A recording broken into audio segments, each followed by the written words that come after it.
자, 오늘 우리에게 주시는 하나님 말씀을 이제 받겠습니다. 오늘은 로마서 10장 5절에서 15절까지 말씀을 우리가 함께 받도록 하겠습니다. 로마서 10장 5절입니다.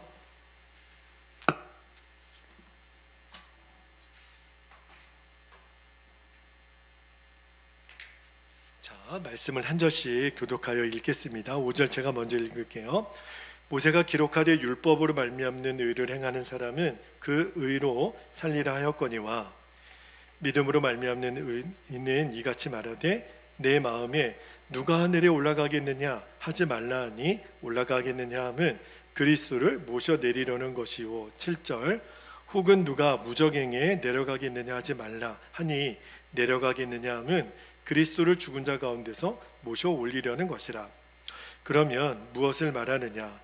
말씀이 너에게 가까워 너희 입에 있으며 너의 마음이 있다 하였으니 곧 우리가 전파하는 믿음의 말씀이라. 9절 너가 만일 내 입으로 예수를 주로 시인하며 또 하나님께서 그를 죽은 자 가운데서 살리신 것을 내 마음에 믿으면 구원을 받으리라. 사람이 마음으로 믿어 의에 이르고 입으로 시인하여 구원에 이르느니라. 11절 성경이 이르되 누구든지 그를 믿는 자는 부끄러움을 당하지 아니하리라 하니 유대인이나 헬라인이나 차별이 없음이라. 한 분이신 주께서 모든 사람이 주가 되사 그를 부르는 모든 사람에게 부요하시도다. 13절 누구든지 주의 이름을 부르는 자는 구원을 받으리라. 그런즉 그들이 믿지 아니하는 일을 어찌 부르리요 듣지도 못한 일을 어찌 믿으리요 전파하는 자가 없이 어찌 들으리요. 15절 같이요. 보내심을 받지 아니하였으면 어찌 전파되리요. 기록된 바 아름답도다 좋은 소식을 전하는 자들의 발이여 함과 같으니라. 아멘. 하나님 말씀입니다. 선교팀들이 방문하고 또 제가 지난주에도 일정이 있어서 우리가 계속 연속 설교가 좀 끊어지는 느낌이 있는데 우리가 이제 로마서 강해로 다시 좀 우리가 집중하여 들어가겠습니다. 오늘 설교 제목이 말씀으로 예수님을 만나라. 꼭 주일학교 설교 제목 같기도 하는데 굉장히 중요한 주제를 좀 오늘 여러분과 좀 나눌게요. 자, 지금 이제 제가 좀 로마서 강해를 쭉 이어가면서 흐름을 좀 여러분들이 다시 좀 리마인드 했으면 좋겠습니다. 복음의 진수인 로마서 8장을 마치고 이 9장부터 11장까지 사도 바울이 복음을 쭉 설명하는 가운데 유대인의 문제를 언급을 합니다. 핵심은 이거죠. 왜 하나님이 유대인을 택했는가? 그죠? 그게 우리에게도 정말 중요한 질문거리이잖아요. 왜 하필이면 하나님이 유대인을 택하셨나? 근데 유대인을 택하신 것은 하나님의 온 열방을 위한 하나님의 구원 계획을 이루는 그냥 도구로만 쓰신 거예요. 그러니까 유대인만 구원하려고 그들을 선택한 것이 아니라 온 이방, 온 열방을 구원하려는 것이 하나님의 큰 계획이라고 그랬죠. 그런데 유대인들은 이 하나님의 계획을 오해를 했습니다. 그래서 원래 유대인에게 주신 사명을 제대로 감당을 못한 거예요. 어떤 생각을 했냐면 이방인들은 지옥의 불쏘시개고 하나님은 자기들만 구원을 얻게 하신다라고 하는 그 선민 사상이 너무너무 극단으로 치우쳤던 거죠. 그러니까 다른 민족에게 역사적으로 보면 유대인들이 얼마나 미움을 많이 받았는지 몰라요. 정말 그들은 정말 율법 하나에 목숨 걸고, 왜냐하면 하나님이 자기들만 사랑하시니까, 자기들만 구원하실 거니까, 그죠? 오히려 그러한 유대인들의 이 잘못된 생각이 복음의 걸림돌이 되었다라는 것을 지금 바울이 로마서 9장에서 11장까지 언급을 하는 거예요. 근데 이 말씀을 통해서 저와 여러분에게 주시려는 포인트가 있습니다. 제가 지지난주에도 그 전체 주에도 말씀을 드렸던 부분인데 두 가지로 좀 정리를 해드릴게요. 우리가 이 선민의식에 붙잡혀 있는 유대인들을 통해서 배워야 될 첫 번째가 있는데 그게 뭐냐면 열심보다 중요한 것이 있어요. 그게 뭐냐면 바른 지식 위에 세워진 열심이어야 한다는 거예요. 그러니까 열심이 다 똑같지가 않다니까요. 지난주에 봤던 말씀인데요. 로마서 10장 2절에 보면 바울이 이렇게 먼저 언급을 하죠. 자, 로마서 10장 2절을 볼게요. 내가 증언하노니 그들은 유대인들이에요. 그들이 하나님께 열심히 있으나 뭐가 없다고요? 올바른 지식을 따른 것이 아니라는 거예요. 여러분, 유대인들은요, 열심 하나로만 보면 그들을 따라올 자가 없습니다. 유대인들이 갖는 열심은요, 진짜 대단하죠. 유대인들은 하나님을 진짜 열심히 믿었어요. 그런데 문제는 그들의 열심이 올바른 지식에서 믿은 믿음이 아니라는 거예요. 그 열심이 잘못된 지식을 갖고 있는데, 그게 어떤 지식이냐면 이런 생각이죠. 자기들이 이렇게 택함을 받은 것이 자기들만 구원하기 위해서 하나님이 택하셨다는 거예요. 근데 그게 아니거든요. 그러니까 하나님의 정확한 구원 계획을 유대인들이 몰랐어요. 그러니까 열심히 믿어도 우리가 정확한 복음 위에서 믿어야 되는 거예요. 여러분, 출애굽기에 보면 모세가 이제 광야에서 하나님 만나기 전에 그가 어디서 태어나죠? 나일강에서 바로의 공주에게 건짐을 받아서 그가 애굽의 왕자로 태어나잖아요. 그래서 나이 40세까지 정말 남부러울 것 없이 정말 이집트의 왕자로 그렇게 살아갑니다. 장래가 완전히 보장되어 있죠. 그런데 피가 끓는 거예요. 무슨 피가 끓나요? 히브리인의 피가 끓는 거죠. 그래서 자기 동족이 애굽이 아니라 히브리 사람이라는 것을 알게 돼요. 그래서 이제 그 동족 속으로 들어가는데, 하루는 그 애굽이 사람 한 명이 내 동족을 학대하는 것을 보고 그가 쳐서 애굽 사람을 죽이잖아요. 그러면 모세 생각에 내가 귀한 일을 했잖아요. 그 동족의 원수를 죽였으니 그러면 내 동족이 나를 따라줄 줄 알았는데 전혀 예상 밖의 일이 일어나는 거예요. 동족끼리 막 싸우고 있으니까 왜 같은 동족끼리 싸우냐. 그랬더니 한 사람이 얘기를 하죠. 너가 우리들의 심판자가 되려느냐? 너가 애굽 사람을 죽인 것 같이 우리도 죽이려느냐? 자기가 애굽 사람을 죽인 것을 누군가 목격자가 있는 거예요. 그리고 졸지에 이 모세는 살인자가 되어서 아시는 것처럼 광야로 도망갑니다. 모세가 열심은 있었죠. 그러나 정확하게 하나님에 대한 그 지식을, 하나님의 그 구원 계획에 대한 지식을 알지 못하니까, 그러니까 자기 열심이 오히려 일을 망쳐요. 그래서 이후로 40년 동안의 시간을 모세는 잃어버리게 됩니다. 여러분, 우리도 똑같아요. 열심 너무 중요하죠. 그러나 그 열심이 바른 복음 위에, 바른 지식 위에 세워져야 됩니다. 그 누가복음 10장에 보면 38절 이하로 보면 마리아와 마르다 이야기를 하시죠. 예수님이 그 마리아 마르다 집에 방문하시게 되니까 마르다가 언니니까 예수님 손님 맞을 준비를 해야 되잖아요. 아마 여러분, 저기 목사님이 신방을 온다고 그래도 여러분들이 평상시처럼 이렇게 음식 안 내놓잖아요. 그죠?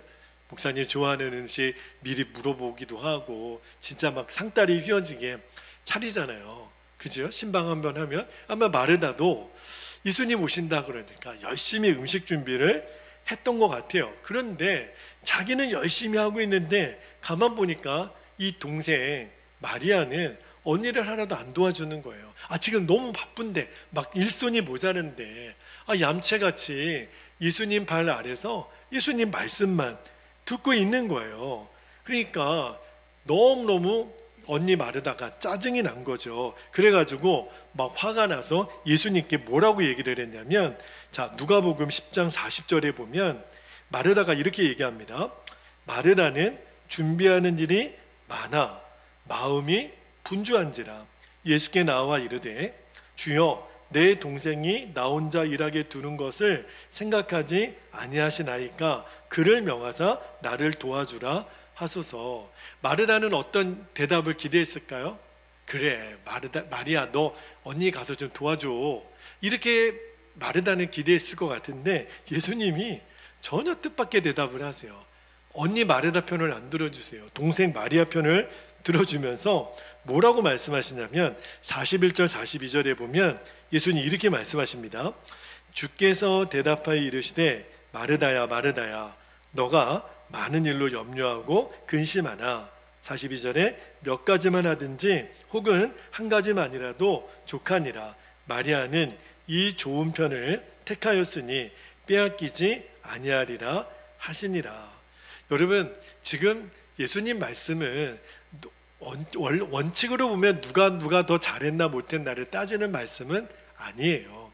예수님은 마르다도 귀하고 마리아도 귀하죠. 그런데 겉으로만 보면 꼭 동생 편을 들어주신 것 같잖아요. 그런데 예수님이 하시려는 핵심이 뭐냐면, 마르다야, 너의 마음 안에 하나님의 말씀이 먼저 중심이 되어 있으면 꼭 내 열심으로만 일을 하지 않아도 돼. 너가 너의 열심으로 일하면 금방 지치고 금방 시험에 빠진다. 여러분, 우리도 앞으로 교회를 섬길 때 정말 마음에 새겨야 될 말씀이에요. 내 열심으로만 하면 반드시 지치고 시험 드는 때가 온다는 거예요. 그죠? 이게 유대인들의 문제였다는 거죠. 자, 두 번째, 우리가 유대인들을 통해서 배워야 될 또 하나의 결정적인 문제가 있어요. 그게 뭐냐면, 두 번째는요, 자기 의와 하나님의 의를 구별하는 거예요. 여러분, 의가 똑같은 의가 아닙니다. 내 의가 있고 하나님의 의가 있어요. 그러니까 유대인들의 문제가 뭐냐면, 나의 의와 하나님의 의를 구별을 못한 거예요. 여러분, 우리가 예수님을 진짜 잘 믿으려면 우리도 나의 의와 하나님의 의를 구분할 줄 알아야 되는데, 유대인들은 어떻게 하나님 앞에서 신앙생활을 했냐면, 하나님이 주신 율법을 다 지켜야만 의로워진다고 생각을 했던 거예요. 이게 유대인들이 스스로 빠졌던 함정입니다. 우리도 신앙생활 하다 보면 그런 분이 있죠. 제 목사 입장에서는 너무너무 귀하신 분들이에요. 예를 들어 정말 우리 교회에서 드려지는 예배 다 참석하시는 분, 그죠? 그리고 기도의 자리, 말씀의 자리, 봉사의 자리, 또 헌금의 자리, 목사님이 뭐라고 권면하면 순종을 다 잘하시는 분들이 계시죠. 너무너무 귀한 분들이세요. 자, 그런데 그 성실함과 열심은 너무 귀한데, 그 열심의 성실함의 동기가 내가 이렇게 해야 하나님이 나를 인정해 주실 거야, 이런 마음의 동기를 가지고 있다면 어떤 함정에 빠지기가 쉬우냐면, 자칫 잘못하면 내 의를 드러내는 함정에 빠질 수 있어요. 그러면 내 의를 드러내는 함정에 빠진 것을 뭘 보면 알 수 있냐면, 나는 이렇게 하는데 그렇게 못하는 사람을 보면 화가 나요. 저분은 왜 이렇게 안 하시지? 그죠? 나는 이렇게 수고하고 애쓰는데, 나는 이렇게 일찍 와서 섬기는데 왜 저분은 한 번도 그렇게 안 섬기시지? 막 서운하고 괜히 나만 손해보는 것 같고, 그리고 어디까지 생각이 나아가냐면 자꾸 그 사람을 판단하게 됩니다. 저 사람은 이게 부족하고 저게 부족하고, 이렇게 생각하는 그 뿌리가 어딨냐면 바로 이 율법주의적인 나의 의에 빠져 있으면 그렇게 나오는 생각이에요. 거꾸로요, 이것도 율법주의적인 생각이에요. 어떤 분은요, 거꾸로 신앙생활을 제대로 못 하시는 분, 예를 들어 정말 주일 성수를 한 달에 반밖에 못 하신다거나, 그죠? 그리고 예물 생활도, 헌금 생활도 제대로 못하고 봉사도 제대로 못하고, 그러면 어떤 생각에 빠져 있느냐면, 이런 나는 기도를 해도 하나님이 들어주시지 않을 거야, 요 생각도 사실은 율법주의적인 생각이에요. 그죠? 뭔가를 해야만, 내가 뭔가를 하나님 앞에 성의를 보여야만 하나님이 나에게 복 주실 거야, 그러지 않으면 하나님이 나에게 좋은 것을 안 주실 거야. 정말 오해입니다. 하나님의 의를 몰라도 정말 모르는 거예요. 자, 그러면 하나님의 의가 뭘까? 하나님의 의는요, 나의 어떠함과는 아직 아무런 상관이 없어요. 하나님의 의는 오직 예수님의 십자가에 의해서 내가 믿기만 하면 누리는 의예요. 여러분, 십자가에서 예수님이 죽으실 때 나의 옛자도 함께 죽었거든요. 그리고 이제는 우리가 예수님의 생명으로 사는 자가 됐다 그랬잖아요. 그래서 하나님이 저와 여러분을 보실 때 기본적으로 하나님은 저와 여러분이 너무너무 사랑스러우세요. 왜냐하면 우리 생각에는 내가 이것도 부족하고 저것도 연약하고 이런 죄밖에는 안 졌는데 이미 죽었다니까요. 하나님이 저와 여러분을 보실 때 우리 안에 계신 성령님으로 인하여 하나님은 우리를 바라보는 것 자체가 너무너무 행복이에요. 이거를 진짜 믿는 사람이 하나님의 의를 아는 사람이에요. 그러지 않으면 우리는 계속해서 하나님 앞에 나아가는 게 부담스러워요. 왜냐하면 이것도 못했고 저것도 못했고, 그죠? 이것도 부족하고, 그리고 나는 늘 연약하고, 나는 늘 죄에 무너지고, 하나님은 모든 것을 다 알고 계실 텐데 내가 꼭 바로 서지 못했기 때문에 내가 바로 서야 되는데, 내가 또 정신 차려야 되는데, 죄송한 말이지만 그런 분들은 평생 바로 세워지지 못해요. 이게 바로 자기의라는 거예요. 어떻게 해서든지 내가 노력으로 열심으로 뭔가를 이루어 보려고 하는 생각 아니라니까요. 하나님이 이미 우리를 바라보실 때 하나님의 완전한 의를 우리 안에 두셨어요. 그분이 바로 예수 그리스도 그분입니다. 그러므로 하나님 앞에서는 내 의는 진짜 아무것도 아니에요. 우리가 붙잡을 의는 내 의가 아닙니다. 자꾸 내 중심으로 생각하니까 자꾸 거기에 빠지는 거예요. 여러분, 복음은요, 나는 이미 십자가에서 죽고 예수님으로 사는 겁니다. 뭔가를 더 노력해서 의로워지려고 하는 거, 그 한계를 이미 다 걷어내셨어요. 그래서 복음인 거죠. 여러분, 승리는 내게 있지 않고 예수님에게 있어요. 할렐루야. 예수님은 이기시는 분이잖아요. 그러니까 우리가 이제는 어떤 줄을 붙잡는가가 우리의 인생을 결판하는 거예요. 여전히 율법주의적으로 내가 뭔가를 해야 하나님의 나를 기뻐하시는 것을 믿느냐, 나는 예수님의 십자가에서 죽음으로 처리되고 예수님의 생명으로 사는 것을 믿습니다. 하나님은 나를 아무런 조건에 상관없이 나를 사랑하시는 분이십니다. 어떤 믿음을 붙잡느냐에 따라서 주님의 승리가 내게 오기도 하고 실패가 오기도 하는 거예요. 여러분, 꼭 기억하셔요. 승리는 주님께 달려 있습니다. 그런데 유대인들은요, 자기들이 결코 아무것도 못하면서도 율법을 자꾸 지키는 것으로만 의로워지려고 하는 자기의에 사로잡혀 있었던 거예요. 그러니까 예수님을 받아들일 수가 없는 거예요. 예수님의 복음은 뭐예요? 믿기만 하면 의로워진다는데, 유대인들은 모세의 율법을 받은 이후로부터 그게 말이 안 되는 거예요. 그들이 궁극적으로 예수님을 배척했던 이유는, 예수님은 믿기만 하면 의로워진다, 하나님의 자녀가 될 수 있다, 이해가 안 되는 거예요. 그게 어떻게 가능하냐는 거예요. 하나님이 기뻐하시는 거는 율법을 지켜야만 되지. 이것이 유대인들의 한계였다는 거예요. 자, 그런데 오늘 바울이 굉장히 중요한 말씀에 도전을 하는데, 도대체 그 예수님, 지금 살아계시는 예수님이 어디에 계시느냐, 그 문제를 6절 7절에 보면 굉장히 재미있는 표현으로 말씀을 하는데, 이 부분도 많은 성도님들이 좀 이해가 안 된다 그래서 그 부분을 좀 말씀을 좀 드릴게요. 자, 6절 한번 말씀을 볼게요. 6절 7절을 보면, 믿음으로 말미암는 의는 이같이 말하되 내 마음에 누가 하늘에 올라가겠느냐 하지 말라 하니, 올라가겠느냐 하면 그리스도를 모셔 내리려는 것이요. 7절에 혹은 누가 무저갱에 내려가겠느냐 하지 말라 하니, 내려가겠느냐 하면 그리스도를 죽은 자 가운데서 모셔 올리려는 것이라. 이 말씀을 그냥 한번 읽기만 하면 이게 무슨 말인지 잘 알기가 어려워요. 자, 이 말씀을 좀 설명해 드릴게요. 굉장히 재밌는 표현인데, 쉽게 말하면 예수님이 어디 계시느냐, 굉장히 단순하게 많은 사람들이 예수님은 하늘에 계시다라고 생각하는 사람들이 많습니다. 자, 여러분에게도 물을게요. 예수님은 지금 어디 계시죠? 내 안에 계시죠? 근데 여러분, 많은 성도들이 예수님이 내 안에 계시다라는 것을 믿는 것을 어려워합니다. 모르겠다는 거예요. 내 안에 계시면 여러분, 집안에서도 누구 가족이 우리와 함께 사는 것을 모를 수가 없죠. 그런데 예수님이 내 안에 계시다? 믿어지지가 않는다는 거예요. 그럼 예수님 어디 계시냐고 물어보면, 입술로는 내 안에 계시다고 하지만 예수님은 마치 하늘에 계시다고 그렇게 생각하는 사람들이 있다는 거예요.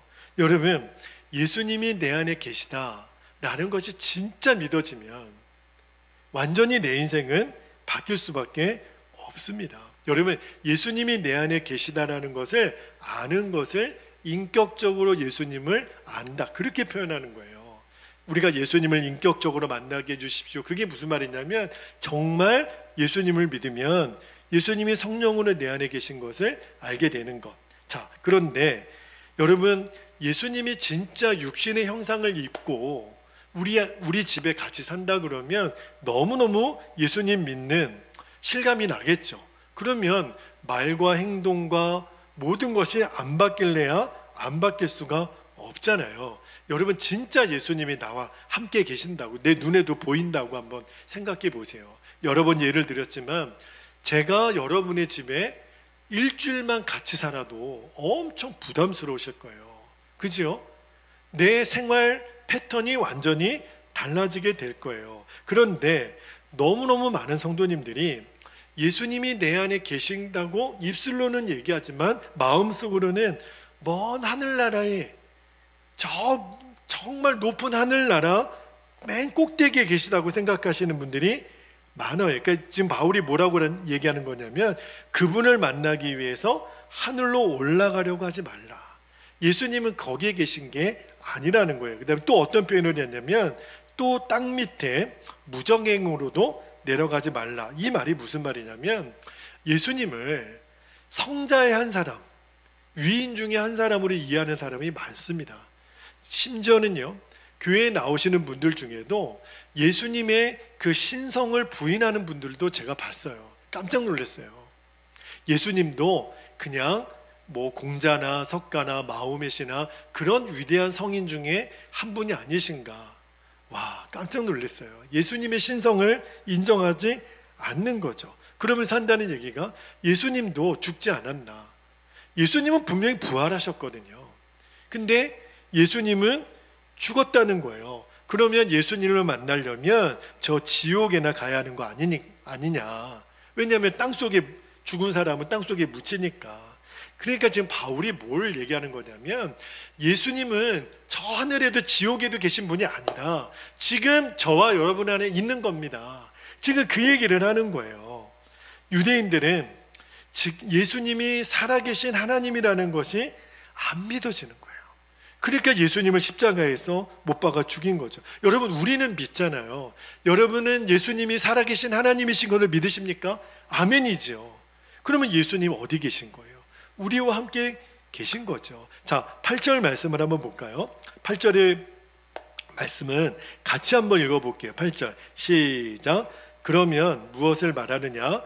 말씀이 내게 가까워 내 입에 있으며 내 마음에 있다 하였으니 곧 우리가 전파하는 믿음의 말씀이라. 자, 여러분, 우리의 구주가 되시는 예수님은 바로 예수님을 영접한 어디에 계세요? 내 안에 계세요.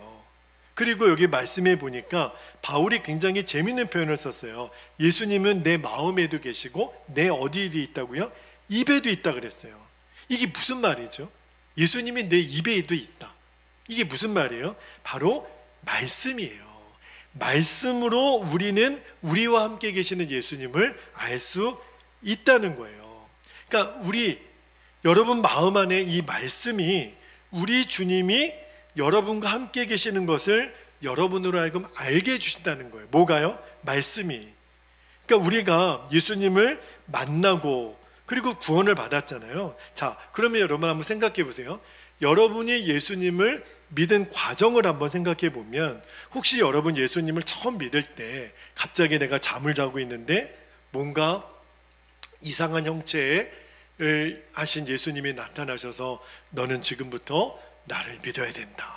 그렇게 여러분 말씀하셔가지고 이번 주부터 저 남중동에 있는 베델교회를 가라. 이렇게 해서 교회에 나오신 케이스는 아마 거의 없을 거예요. 그죠? 그런 일은 사실은 없으실 거예요. 자, 여러분은 어떻게 예수님을 처음 믿게 되었죠? 사실은 말씀으로 믿은 겁니다. 자, 부모가 전해줬든 친구가 전해줬든 누군가 여러분에게 제일 먼저 복음을 전해준 사람이 있을 거예요.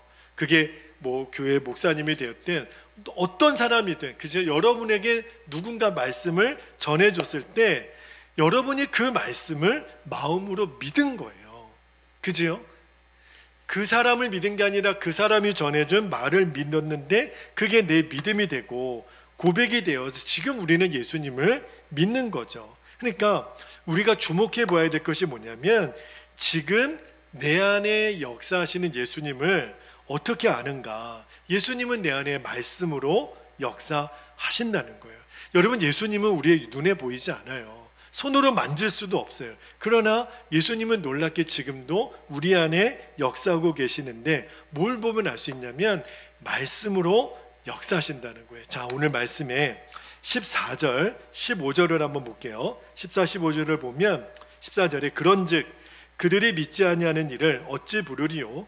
듣지도 못한 일을 어찌 믿으리요? 전파하는 자가 없이 어찌 들으리요? 15절에 보내심을 받지 아니하였으면 어찌 전파하리요? 기록된 바 아름답도다 좋은 소식을 전하는 자들의 발휘함과 같으니라. 자, 여러분, 예수님을 믿게 되고 예수님을 만나게 되는 이 모든 역사가 누군가 나에게 복음을 전해주는 사람으로부터 시작이 되었다는 거예요. 그러니까 이 복음을 누군가 전해주는 사람이 전해줬죠. 그러니까 그 사람이 전해준 그 복음을 듣고 내가 그 말씀이 믿어지고 그리고 지금 예수님의 사람이 된 거잖아요. 그러니까 그거를 우리가 말씀으로 지금 경험하고 있는 거거든요. 우리는 예수님을 눈으로 보지는 못했지만 예수님을 믿고 지금도 기뻐하고 어떻게 이런 역사가 일어나죠? 여러분, 생각해 보면 너무 기가 막힌 일 아닙니까? 이게 다 말씀이에요. 말씀의 역사라는 거예요. 그러니까 여러분, 이 말씀을 굉장히 우리가 귀하게 여길 줄 알아야 돼요.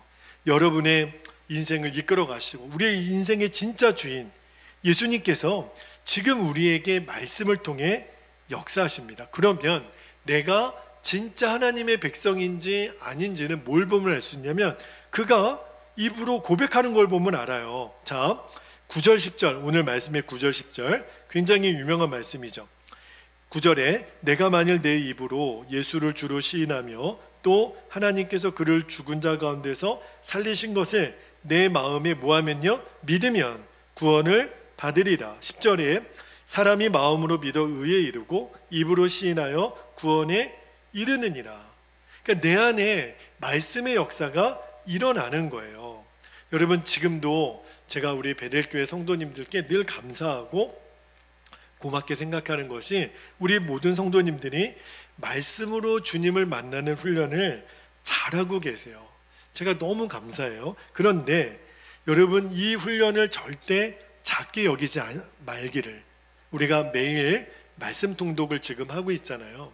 어떤 때는 내가 말씀 있는 거를 까먹고 그래서 누가 이렇게 아멘 통독 올린 거를 보고 그때서야 내가 말씀을 읽을 때도 솔직히 있어요. 그리고 어디 무슨 먼데 다른 볼일 때문에 하루 일정을 다 보내고 밤이 돼서야 아이고 내가 오늘 말씀을 안 읽었네. 그럼에도 불구하고 여러분이 하루 20분 30분 이렇게 시간을 내서 이 말씀을 읽는 훈련이 굉장히 중요한 훈련이에요. 그리고 말씀을 한번 후딱 읽고 끝내는 게 아니라 그 말씀 안에 잠잠히 머무는 시간을 꼭 가져보세요. 오늘 내게 주시는 주님의 말씀은 뭔가. 말씀을 통해서 우리가 주님을 만나는 거거든요. 그 눈이 점점 열려져요. 그러면 예수님은 저와 여러분에게 놀라운 실제가 되십니다. 여러분, 예수님이 내 안에 실제가 되면 우리는 이제 죄를 지으라 그래도 죄를 못 짓는 사람이 되는 거죠.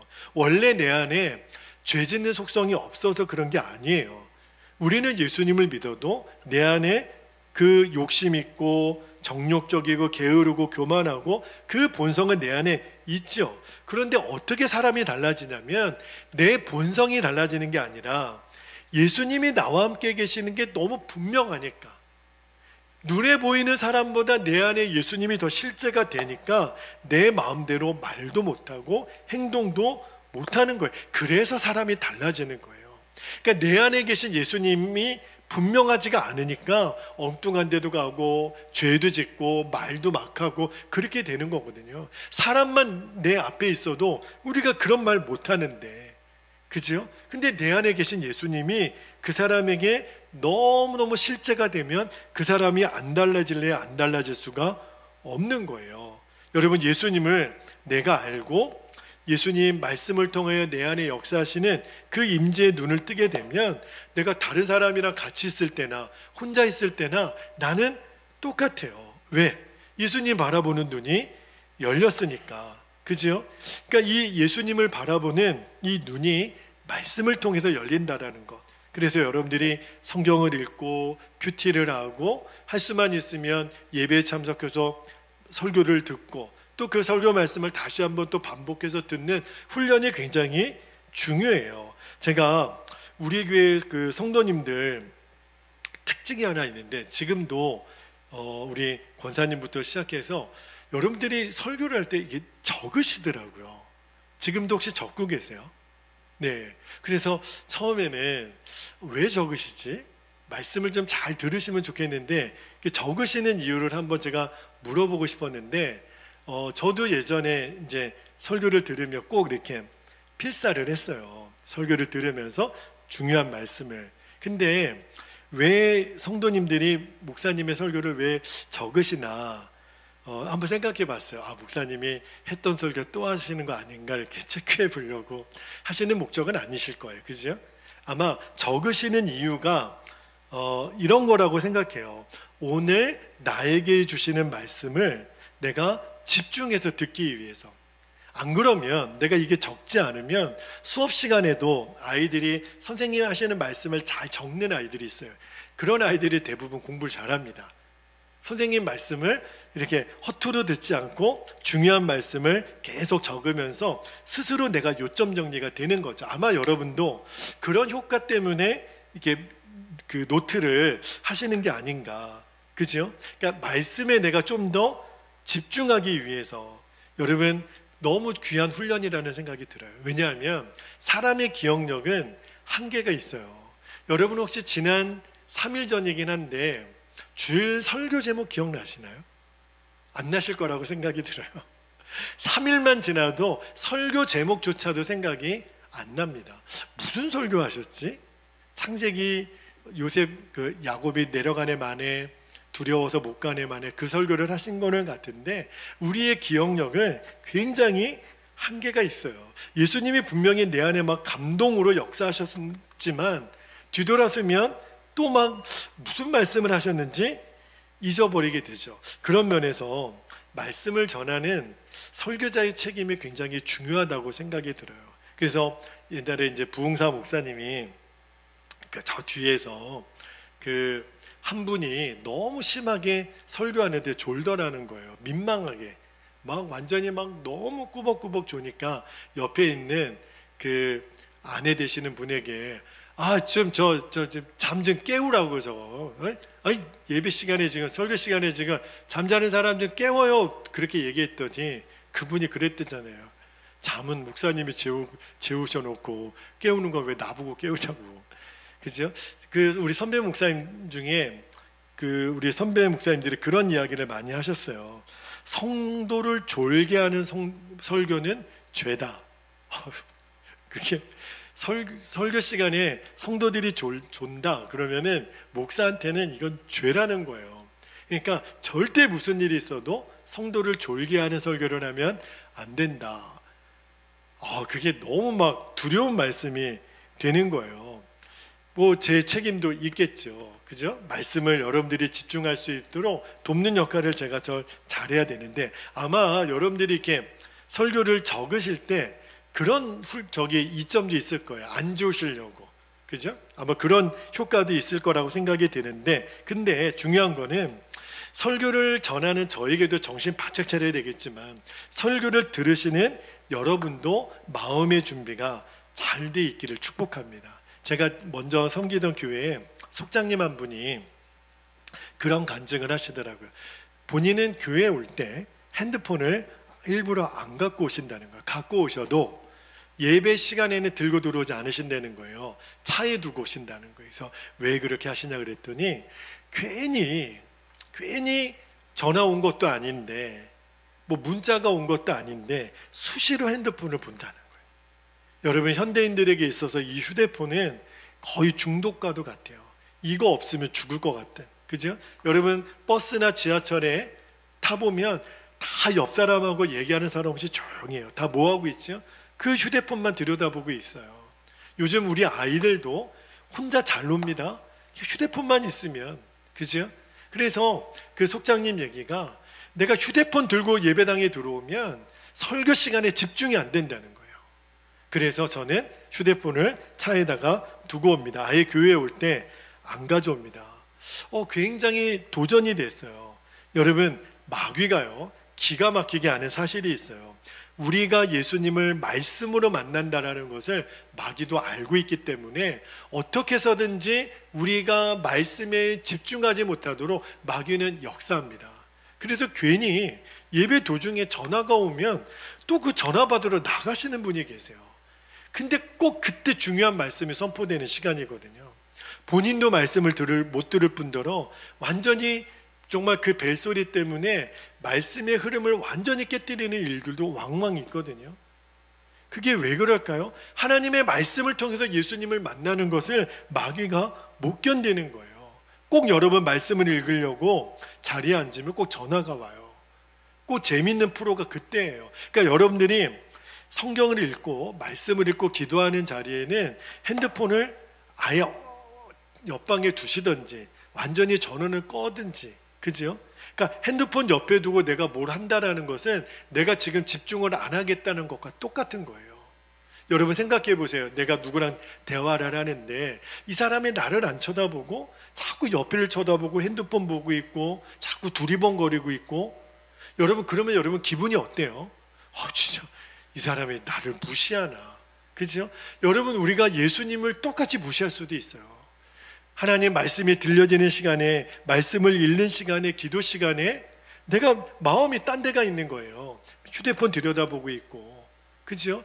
전화가 온 것도 아닌데 뭘 그 시간에 다른 거를 검색하고, 이거는 마귀가 우리가 말씀으로 예수님을 만나게 되는 거를 집중하지 못하도록 회방하는 거. 여러분, 그러면 내가 그 사람하고 더 이상 교제하고 싶지 않거든요. 우리가 예수님도 똑같아요. 오늘 로마서에서 바울이 계속 권면하고 있는 게 뭐냐면, 유대인들이 잘못된 자기의 열심에 빠져있는 유대인들을 이제 표본으로 삼아서, 그렇다면 우리 예수 믿는 사람들은 우리와 지금 함께 계시는 예수님을 무엇으로 경험하냐는 거예요. 말씀으로. 그러니까 복음을 전하는 자들이 귀한 거죠. 여러분, 전도는 너무너무 귀한 거예요. 왜냐하면 예수님을 전하는 일이니까. 지금 우리 안에 오늘도 함께 하시는 주님은요, 말씀으로 우리를 만나고 계세요. 지금 여러분 안에 계속 주님은 말씀하십니다. 그러므로 우리가 기도할 때, 늘 우리가 설교를 들을 때나 말씀을 읽을 때나 기도할 때나 늘 우리들의 마음은, 주님, 저에게 무슨 말씀을 하십니까? 그죠? 그러니까 설교 시간에는 그게 또 이렇게 들려지다가 또 그냥 문 열고 나가면 또 금방 잊어버릴 때가 너무 많거든요. 그러니까 여러분들이 정말 말씀 시간에는 집중할 수 있도록, 제가 예전에 이제 권사님들 기도 제목 나누시고, 제가 한번 성도의 입장에서 제가 주일 예배에 지난번에 우리 김영환 선교사님, 여지호 목사님, 저도 요 앞에서 말씀을 제가 들어보니까, 전하는 자리가 아니라 듣는 자리에 오래간만에 앉아있다 보니까 성도님들의 마음이 생각이 나는 거예요. 성도님들이 말씀에 집중할 수 있도록 설교자는 진짜 도움을 드려야 되겠구나. 그리고 저도 회중석에 앉아있어 보니까 막 말씀을 듣지 못하도록 회방하는 그런 영들의 역사가 경험이 되더라고요.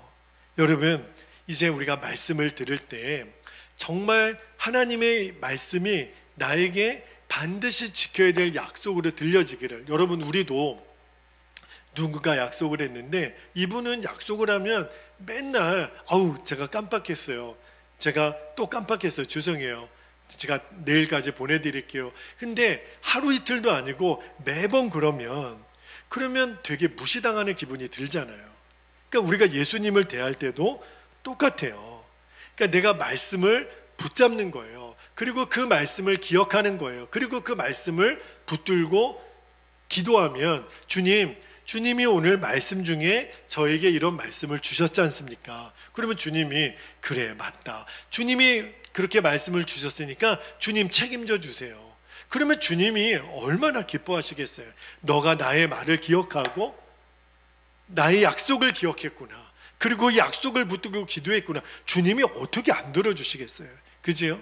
그러니까 우리가 지금도 들려지는 하나님의 말씀을 귀하게 여길 줄 아는 거예요. 그리고 그 말씀을 붙잡는 거예요. 주님, 제가 이 시간에 말씀으로 주님을 만납니다. 주님, 내게도 말씀해 주십시오. 오늘 밤에도, 내일 새벽에도, 내일 아침에도 여러분들이 주님 내게 말씀해 주십시오. 그리고 그 주님의 말씀이 붙들어지면 말씀이 예수님이라는 것을 알게 돼요. 예수님은 우리의 눈에 보이지 않고 우리의 귀에 들리지 않으며 손으로 만져지지도 않아요. 그런데 말씀이 내게 역사되고 내가 그 말씀을 붙들는 순간부터 주님이시라는 것을 알게 돼요. 예수님이 지금 내 안에 살아계시다라는 것이 너무 분명하게 경험이 돼요. 주님이시군요. 주님이시군요. 그지요? 여러분이 그렇게 나와 함께 계시는 그 주님 앞에 정말 무릎을 꿇고, 그리고 정말 주님의 임재 안에 주님을 찬양하게 됩니다. 그러면 돼요. 말씀으로 예수님을 경험하게 되면 이제 더 이상 두려워할 것, 염려할 것 없어집니다. 그리고 말씀으로 예수님이 내 안에 경험되면서부터 이제 우리들의 인생은 나를 위해 살지 않게 돼요. 정말 주님을 위한 삶으로 주님이 우리들의 인생을 바꾸어 가십니다.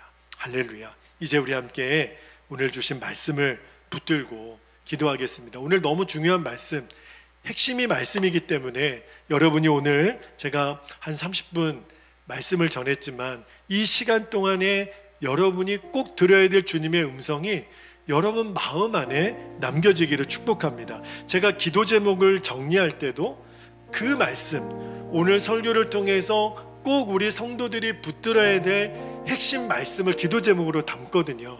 그래서 마지막에 꼭 기도 제목을 한 가지, 두 가지든 정하는 건데, 자, 여러분 이 기도 제목을 붙들 때 여러분에게 주시는 말씀으로 붙드시기를 바랍니다. 자, 첫 번째입니다.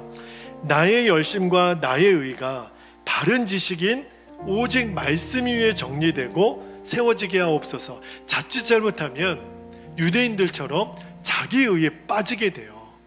자기 열심에 붙들리면 오히려 하나님의 역사는 더 이루어지지 않습니다. 두 번째입니다.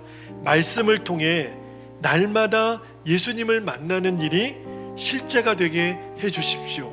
여러분 설교를 들을 때도, 여러분이 말씀을 읽을 때도, 통독을 할 때도, 큐티를 할 때도, 기도를 할 때도 말씀이 내게 실제가 되는 그 경험이 충만하게 일어나기를. 그래서 여러분 안에 주님이시군요, 또 주님이시군요, 주님이 나에게 이렇게 말씀하셨군요. 오늘도 그 주님을 찬양합니다. 내 인생의 주인 되신 주님, 내 인생을 통하여 일하여 주십시오.